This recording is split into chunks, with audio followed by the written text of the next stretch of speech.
नमस्कार, ब्रिस्का ट्रेडर में आपका स्वागत है। इस वीडियो में हम बात करने वाले हैं म्यूचुअल फंड में पैसा लगाने वालों के 1800 करोड़ रुपए डूबे। सेबी ने यह जानकारी दी है।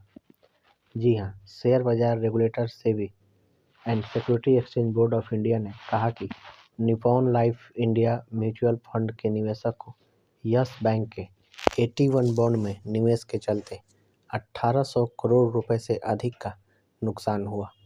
रिलायंस म्यूचुअल फंड, जिसे अब Nippon life India mutual fund के नाम से जाना जाता है, कि कुछ योजनाओं में पैसा लगाने वाले निवेशकों को फंड हाउस द्वारा यस बैंक के 81 बॉन्ड में निवेश करने के चलते 1830 करोड़ रुपए का नुकसान हुआ है, जिसे बाद में पूरी तरह से राइट डाउन कर दिया गया। यह जानकारी मनी कंट्रोल को सेबी द्वारा अगस्त 2024 में जारी किए गए नोटिस के विवरण के आधार पर मिली है। पूरा मामला आपको बताते हैं। 81 बॉन्ड एक तरह की सिक्योरिटी है जिसे बैंक बेसिल थर्ड नियमों को पूरा करने के लिए अपनी पूंजी बढ़ाने में इस्तेमाल करते हैं।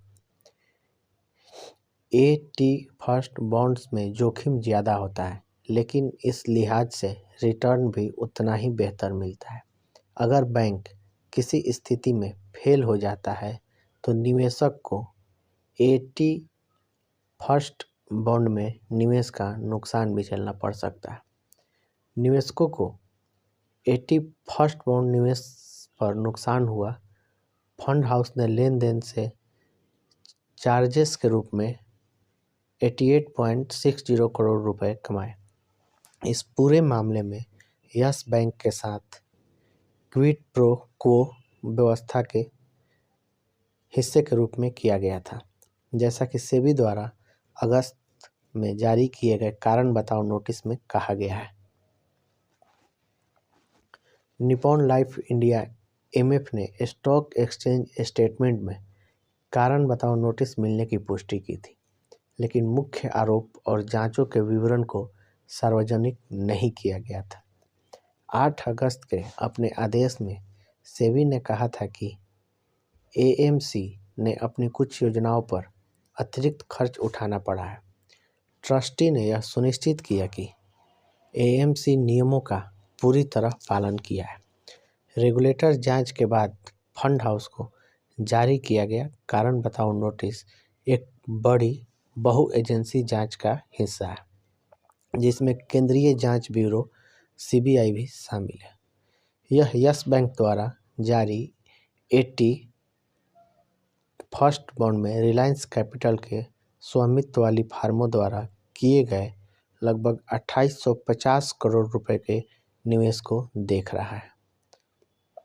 दिसंबर 2024 में मनी कंट्रोल ने बताया था कि राणा कपूर परिवार के स्वामित्व वाली company Morgan credit private limited के एनसीडी में 950 करोड़ रुपए का निवेश करने के लिए Nippon life India MF CBI जांच के दायरे में है।